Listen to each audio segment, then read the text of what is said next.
Hi friends, आपका अपना YouTube channel exam success app में स्वागत है। आज हम लोग देखेंगे नागपुरी में लोकोक्ति। काफ़ी महत्वपूर्ण है लोकोक्ति। इससे संबंधित हम लोग परिभाषा, वर्गीकरण, कैसे आया, कब से है ये लोकोक्ति, तो इसके बारे में पहले देख लेते हैं। इससे भी प्रश्न पूछे जा सकते हैं। तो हम लोग देखते हैं, सबसे पहले ये परंपरा इसका देख लेते हैं लोकोक्ति का। लोकोक्ति का प्रारंभ कब हुआ, इसका कहना मुश्किल है कि कब से है। हर भाषा का अपना अपना लोकोक्ति है। जनजीवन में इनका स्थान नीति शास्त्र के समान है। जनजीवन में इसका स्थान किसके समान है? नीति शास्त्र के समान है। ये जीवन के मूल्यवान अनुभव पर आधारित है। जीवन के कैसे मूल्यवान अनुभव। लोकोक्ति का परंपरा बोल रहा है कि हमारे प्राचीन साहित्य से मिलती है। वेद उपनिषद में अनेक लोकोक्ति पाई जाती है। संस्कृत के अनेक कवि ने, रचनाओं ने लोकोक्ति का अत्यंत सुंदर ढंग से प्रयोग किया है। ये कहाँ? वेद और उपनिषद में भी अनेक लोकोक्ति पाई जाती है। संस्कृत में इसका बहुत अत्यंत सुंदर ढंग से इसका प्रयोग हुआ है। कालिदास, भारवी, माघ, श्रीहर्ष आदि कवियों ने लोकोक्ति का प्रयोग करके अपनी भाषा का प्रभावोत्पादक बनाया है।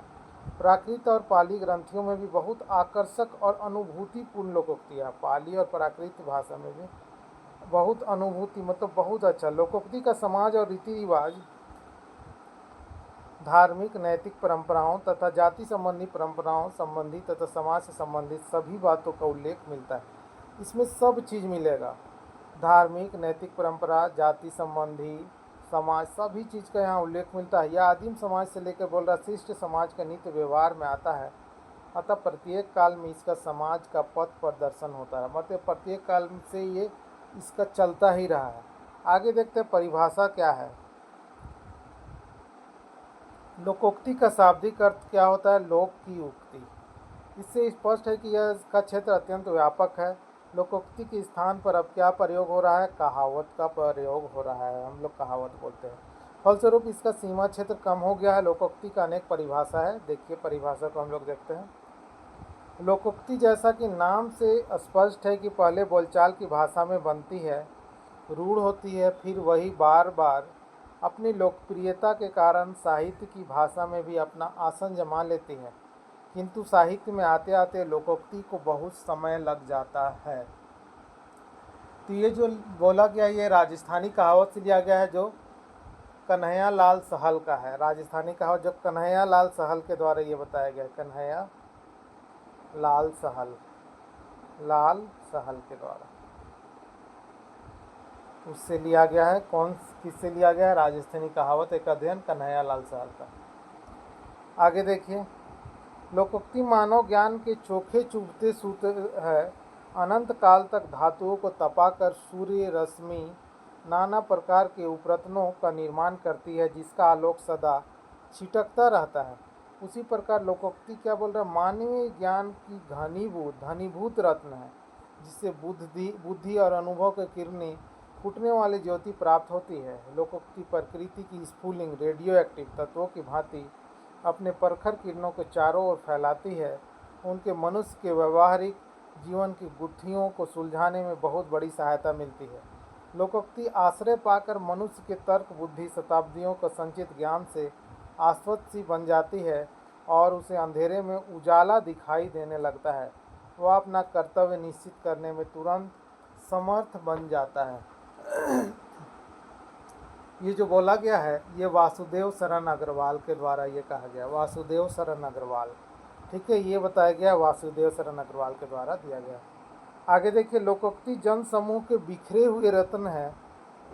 किसने ये रत्न बिखेरे हैं, इस संबंध में निश्चित रूप से कुछ कहा नहीं जा सकता, किंतु बहुत संभव है कि कहावतों का प्रथम उच्च मनुष्य के मन में भी उत्साहित हुआ होगा, जब उनकी प्रत्यक्ष अनुभूति अपने अनेक सरल वेग के साथ सहज भाषा से में निश्रित हुई होगी। एकांत में बैठकर कहावतों का निर्माण नहीं किया गया। एकांत में बैठकर निर्माण नहीं किया गया, किंतु जीवन की प्रत्यक्ष वास्तविकताओं ने कहावत को जन्म दिया। किताबों की आंखों से देखने वाले नीरे बुद्धि विलासी व्यक्ति कहावतों के निर्माता नहीं थे, कहावतों के रचयिता जीवन के दृष्टा थे। ये बोला गया है कन्हैया लाल सहल के द्वारा। राजस्थानी कहावत एक अध्ययन है, उससे लिया गया है। ठीक है, कन्हैया लाल सहल के द्वारा। आगे देखते हैं। वास्तव में लोकोक्तियाँ अथवा कहावतें शताब्दियों में बने स्थिर सिद्धांत है। लोकोक्ति जनजीवन की अति निकट है। किसी एक ही व्यक्ति की उक्ति नहीं होती है, किसी एक व्यक्ति का ऐसा नहीं कि उक्ति होता है। लोकोक्ति गद्य और पद, इम्पोर्टेंट देखिए क्या है, पूछा जाएगा लोकोक्ति कैसा होता है, गद्य में होता है पद में होता है। लोकोक्ति गद्य में भी होगा पद में भी होगा, दोनों में होता है, ठीक है। इसकी भाषा कैसा होता है, बहुत सरल होती है, कारण मानव हृदय पर अमिट छाप डालती है। अतएव इनकी उपयोगिता लोक व्यवहार में पद पद पर दिखाई पड़ती है, ठीक है।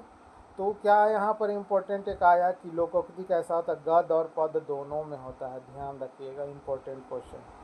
आगे देखते हैं नागपुरी की कहावतें। अब नागपुरी में देखिए, विभिन्न लोक भाषाओं की तरह नागपुरी में भी बहुतायत लोकोक्तियाँ मिलती है, लेकिन भाषा के अंतर के अतिरिक्त अर्थ प्रायः एक ही से होते हैं। यह ठीक है कि भौगोलिक प्रभाव के कारण स्थानीय विशेषताओं पर मिलती है। नागपुरी लोकोक्तियाँ जिसको कहावत बोलते हैं, ठीक है, लोकोक्ति को याद रखें कि नागपुरी लोकोक्ति को कहावत बोलेंगे, अभी तक संकलन नहीं किया जा सकता है। संग्रह के क्रम में यह स्पष्ट हुआ है कि नागपुरी लोकोक्तियाँ अवसर विशेष और घटना को देखकर कही जाती है। गीतों की तरह इनका समय अथवा अवसर निश्चित नहीं होता है। ऐसा नहीं कि जो हम लोग नागपुरी लोकगीत में देखते हैं गीत के जैसा उसका इस पर नहीं होता है। अचानक किसी की लोकोक्तियाँ सुनाने को कहने पर वे नहीं सुना पाते, ठीक है। स्त्री और पुरुष दोनों वर्ग के लोग कहावतें कहते हैं। यहाँ नागपुरी लोकोक्तियों के आधार पर लोकोक्तियों का वर्गीकरण किया जा रहा है। जैसे यह बड़ा ही कठिन लोकोक्तियों का बहुपक्षीय होते हैं। देखिए, जैसा कि पहले कहा जा चुका है, कहावतों का क्षेत्र कैसा है, बड़ा व्यापक है। हर क्षेत्र में कहावत देखने के लिए मिलेगा। नागपुरी में मानसिक, सामाजिक, नैतिक, व्यवहारिक, प्राकृतिक संदर्भ समाहित है। धर्म और जीवन दर्शन से संबंध रखने वाली, ईश्वर के अस्तित्व सिद्धांत वाली, शकुन, जातिगत चेतना संबंधित, कृषि विषयक, वर्षा संबंधी, पेड़ पौधे संबंध, इस टाइप का आपको कहावत मिलेगा। अभी हम लोग जब वर्गीकरण जाएंगे नागपुरी में वर्गीकरण, तो हमको ये सब मिलेगा। लोकोक्तियों का वर्गीकरण का विभिन्न विद्वान, अब अलग अलग विद्वान लोग जो है लोकोक्ति का वर्गीकरण अलग अलग टाइप से, अलग अलग पार्ट से वो लोग बांटे हैं। याद रखिएगा कौन कितना दिया। डॉक्टर सत्येंद्र ने 3 भाग में बताया है। लोकोक्ति का वर्गीकरण सत्येंद्र ने 3 बताया है, ठीक है। डॉक्टर कृष्णदेव उपाध्याय ने कितना बताया है, 5, ठीक है। कृष्णदेव उपाध्याय कितना बताया है, 5। श्याम परमार, याद रखने के लिए मैं बता रहा, श्याम परमार 5 से ऐसा लग रहा 5, लेकिन है 4 भाग में। कृष्णदेव उपाध्याय 5 भाग में। बिहार प्रोवर्ब के संपादक क्रिश्चियन ने कहावतों को 6 भाग में बांटा है, और कन्हैया लाल सहल ने रूप और वर्ण विषय को ध्यान में रखकर कहावत का वर्गीकरण 8 भाग में किया है। याद रखिएगा कौन कितना भाग में। डॉक्टर सत्यागुप्ता अलग है, डॉक्टर सत्यागुप्ता, डॉक्टर सत्येंद्र, कंफ्यूज नहीं कीजिएगा, आपको क्वेश्चन में भी पूछा डाल देगा। डॉक्टर सत्येंद्र भी रहेगा, सत्यागुप्ता भी। किसने कितना भाग में बांटा है, तो सत्यागुप्ता ने 8 भाग में बांटा। नागपुरी में है टोटल 6 भाग में वर्गीकरण किया गया। अब देखिए सत्येंद्र जो होगा वो 3 भाग में बांटे हैं। डॉक्टर कृष्णदेव उपाध्याय 5। अब हम लोग आगे बढ़ते जा रहे हैं। 3 होगा तो सत्येंद्र, 4 में होगा, एक बढ़ रहे कौन, डॉक्टर ये श्याम परमार। 5 में होगा तो कृष्णदेव उपाध्याय बांटे हैं। 6 में हो जाएगा तो बिहार प्रोवर्ब। 6 के बाद ऐसा नहीं याद रखेगा, 7 नहीं है, 8 है सीधे। 8 किसने बांटे हैं, डॉक्टर कन्हैया लाल सहल ने, और सत्यागुप्ता ने भी 8 ही के भाग में वर्गीकरण किया है। लेकिन नागपुरी में जो वर्गीकरण है कहावत का वो 6 भाग में वर्गीकरण किया गया है, ठीक है। तो अब हम लोग देखेंगे नागपुरी में कहावत का वर्गीकरण। नागपुरी कहावतों में जो संग्रह उपलब्ध है उनके अनुसार निम्न प्रकार से वर्गीकरण किया गया है।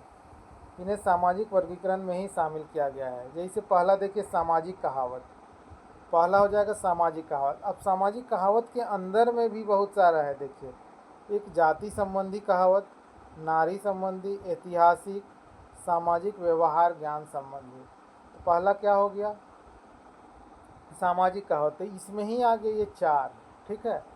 दूसरा देखिए क्या है, भाग्य संबंधी कहावत, भाग्य संबंधी कहावत। तीसरा खान पान तथा स्वास्थ्य संबंधी कहावत। चौथा लोक विश्वास संबंधी कहावत। पांचवा भाषा संबंधी कहावत और छठा प्रकीर्ण कहावत। अब देखिए कैसे याद करेंगे, आप याद कीजिएगा, सब खा लो भाफर भा प्र, ऐसे याद कीजिएगा तो आपको सब छेहो याद हो जाएगा। स से सामाजिक कहावत, भ से भाग्य संबंधी कहावत, ख से खान पान संबंधी कहावत, लो से लोक विश्वास संबंधी कहावत, भा से भाषा संबंधी कहावत, प्र से प्रकीर्ण कहावत। तो टोटल कितना होगा? 6। आसानी से याद हो जाएगा, कोई दिक्कत नहीं। क्या याद कीजिएगा? सब खा लो भापर। ठीक है, आगे देखिए सामाजिक कहावत। दोस्तों वीडियो अगर अच्छा लग रहा हो तो लाइक शेयर और सब्सक्राइब कर दीजिए और अपने दोस्तों को ज़रूर शेयर करें। सामाजिक कहावत को देखते पहले जिन कहावतों को समाज ने स्वीकार कर लिया है तथा जो समाज में लोकप्रिय है उसे ही सामाजिक कहावत कह सकते हैं। सामाजिक जीवन के परिचय प्राप्त करने के लिए क्षेत्र में कहावतों का अध्ययन आवश्यक है। मनुष्य के जीवन दर्शन किन सिद्धांतों पर आधारित है, समाज ने किसे स्वीकार करता है तथा अस्वीकार करता है, इसको ही हम लोग बोलेंगे सामाजिक कहावत। इसके अंदर कौन कौन आ जाएगा? देखिए, जाति संबंधी कहावत सामाजिक में ही आएगा, नारी संबंधी, सामाजिक व्यवहार संबंधी और राजनीतिक संबंधी, सब इसमें ही सामाजिक कहावत कहीं अंदर आ जाएगा। अब कह देखिए जाति संबंधी, जाति संबंधी है, नाम से ही जाति से है तो जाति से ही रिलेटेड होगा। समाज में विभिन्न प्रकार की जातियां होती हैं जिनका अपना एक विशेष जातिगत गुण होता है। कहावतों के माध्यम से हम गुण दोष देखने के लिए मिलता है। जाति संबंधी कहावत इस प्रकार है, देखिए क्या है। सोनारक 100 कुटासी, लोहारक 1 घाना। आपको लग रहा है इसमें जाति पता चल रहा है। 3 कनौजिया 13 चूल्हा, जाति संबंधी कहावत। बनिया बसवा सती, अब देखिए बनिया आ गया, तो ये जाति को बता रहे इसलिए ये जाति संबंधी कहावत। पंछी में कौआ, मनुख में नठवा, ये सब हो जाएगा जाति संबंधी कहावत के अंतर्गत आता है। ना ओल सीझे ना कोल बूझे, पोल्हू कर गरु, कैथक बच्चा कधियो नहीं सच्चा, तेली कर तेल और मसालची कर छाती फटे। आपको प्रश्न पूछा जाएगा, उठा के दे देगा, पोल्हू कर गरु किस टाइप का कथा है, किस टाइप का कहावत में आएगा, तो आपको जानना पड़ेगा कि किस टाइप का ये कहावत में आ रहा है। ठीक है, आगे देखिए नारी संबंधी कहावत में, नाम से है नारी। कहावतों से यह ज्ञात होता है कि नारी के समाज की स्थिति क्या है। हमारे पौराणिक ग्रंथियों में नारियों के संबंध में जो बातें कहा गया है, वास्तव में समाज में वह स्थिति नहीं है। समाज में नारियों की स्थिति परिवर्तनशील रही है। समाज में माँ का स्थान सर्वोपरि माना गया है। नारी का पुत्रवती होना सबसे बड़ा सौभाग्य है। नारी को एक और महान माना जाता है, दूसरी ओर उसकी उपेक्षा भी की जाती है। नागपुरी भाषी क्षेत्र में अधिकांश जातियों में एक से अधिक पत्नी रखने की छूट है, फलस्वरूप सैतीनों के मनमुटाव बना रहता है। अब देखिए नारी संबंधी कहावत में क्या क्या आएगा। जनी और पानी कर एक के ढंग, आगे जनी नारी से आगे रिलेटेड। ठीक है, दूधक गाय और छौवक माए सबकर दुलारी। ठीक है, दूधक गाय और छौवक माए सबकर दुलारी, ये हो जाएगा नारी संबंधी। जनी कर नाक नी रहले मैला खाई, तो ये आगे जनी नाम से ही पता चल जा रहा कि नारी संबंधी कहावत। नीर नारी नीच धावे, ये भी नारी संबंधी। सैतीन का साल नैहरी सहायल, ये भी ये नारी संबंधी कहावत हो गया। ठीक है दोस्तों, आगे देखिए ऐतिहासिक कहावत, नाम से ही ऐतिहासिक, इतिहास से रिलेटेड। नागपुरी कहावतों में ऐतिहासिक कहावतें बहुत कम मिलती है। ऐतिहासिक कहावतें देखिए, कने राजा भोज और कने गंगुआ तेली, ये ऐतिहासिक हो गया। ठीक है, आगे देखिए सामाजिक व्यवहार ज्ञान संबंधी कहावतें। नागपुरी में सामाजिक व्यवहार तथा ज्ञान संबंधी कहावतें बहुत अधिक मिलती है। समाज में विचार और विश्वास, रीति रिवाज, कहावत अधिक अभिव्यक्त होते हैं। वास्तव में नागपुरी भाषी क्षेत्र में निवासियों का यह स्वनिर्मित नीति शास्त्र है जिससे उनका समय समय पर पथ प्रदर्शन होता है। इनका उदाहरण देखिए, खीस खाए आपन दूध खाए बिरले के, इस सामाजिक कहावत आपको लिख देगा। ये कहावत पूछेगा कौन सा कहावत में आएगा, तो सामाजिक कहावत में आ जाएगा। आगे देखिए, खिसाएक चैड़ से के दियाएक आएगा, सामाजिक कहावत। डहर चलबे संग लगाए के काम करबे अंग लगाए के, समाज का। आज से रहले बगुला कार्तिक मास से, सामाजिक कहावत से रिलेटेड याद कर लीजिएगा दोस्तों। जागी कर बरद बलाए, सामाजिक कहावत। काम नूनू की चाम नूनू, खटबे तब खाबे, ये सब सामाजिक कहावत में आ जा रहा है। खखरा कर पीठ पोड़ ले, खखराए जानी, रानी जाने महुअक ढाल, भोज कर दीने कोहड़ा रोपे, ये सब हो जाएगा सामाजिक कहावत में दोस्तों। याद करते जाइए, और वीडियो अगर अच्छा लग रहा होगा तो ज़्यादा से ज़्यादा वीडियो को लाइक शेयर सब्सक्राइब कीजिए, जेटेट के लिए काफ़ी महत्वपूर्ण है। आगे देखिए, भाग्य संबंधी कहावत।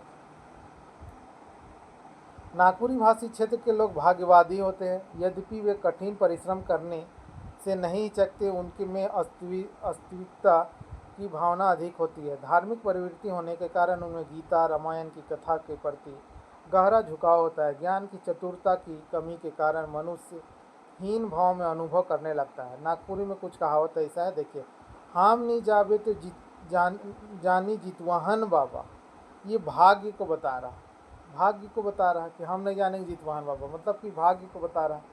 मोय दुबंतरी रहे किनारे बढ़ता, भाग्य संबंधी। छाह बैठल लागे धाम, हाथी ऊपरे कुकुर काटे, ये क्या हो जाएगा, भाग्य संबंधी का।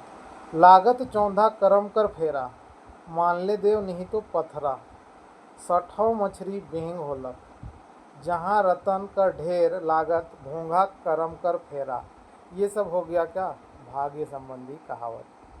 आगे देखिए, खान पान से संबंधित कहावत। प्राचीन काल में ज्ञान विज्ञान की पुस्तकें नहीं थी, किंतु कहावतों में स्वास्थ्य विज्ञान के निर्देश मिल जाते थे। अर्थशास्त्र का सिद्धांत, शास्त्रीय व्याख्या उपलब्ध थी, किंतु आर्थिक जीवन में संबंध रखने वाले व्यवहारिक संकेत कहावतों के रूप में अवश्य सुलभ थे। दर्शन शास्त्र और धर्मशास्त्र उस समय ना थे, किंतु कहावतों के रूप में लोक विश्वास के प्रचलित। अब इससे संबंधित हम लोग देख लेते हैं क्या है।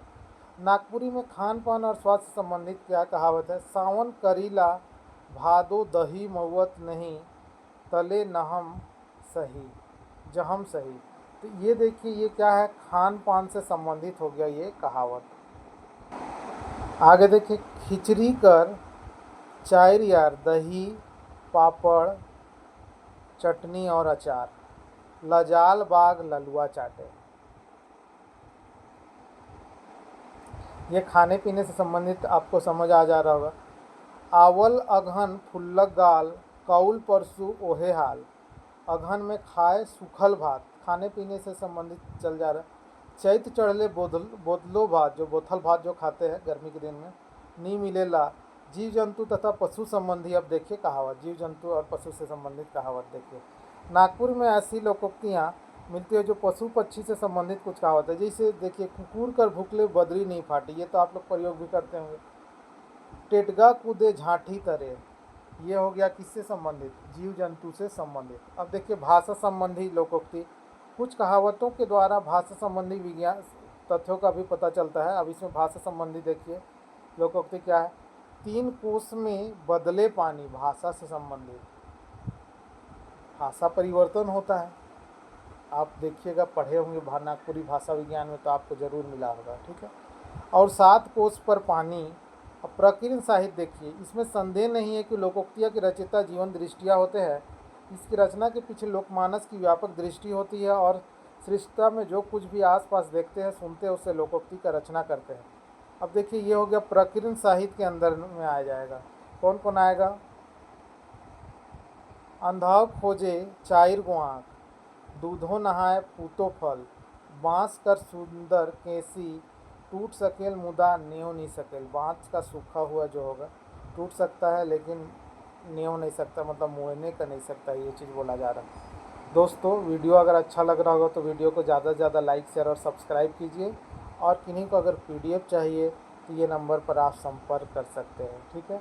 इसी से संबंधित MCQ भी हम लोग लगाएंगे, और जो हम लोग देखेंगे लोकोक्ति, या फिर कहा जाए कहावत के बारे में पूरा वीडियो बनाना थोड़ा दिक्कत है, उससे संबंधित MCQ ही हम लोग लगा लेंगे। उससे हम लोगों का कहावत का पूरा सभी क्लियर हो जाएगा, ठीक है। याद करने का भी ज़रूरत नहीं पड़ेगा, वो खुद याद हो जाएगा MCQ के थ्रू। फिर मिलते हैं दोस्तों एक नए वीडियो के साथ, तब तक के लिए थैंक यू।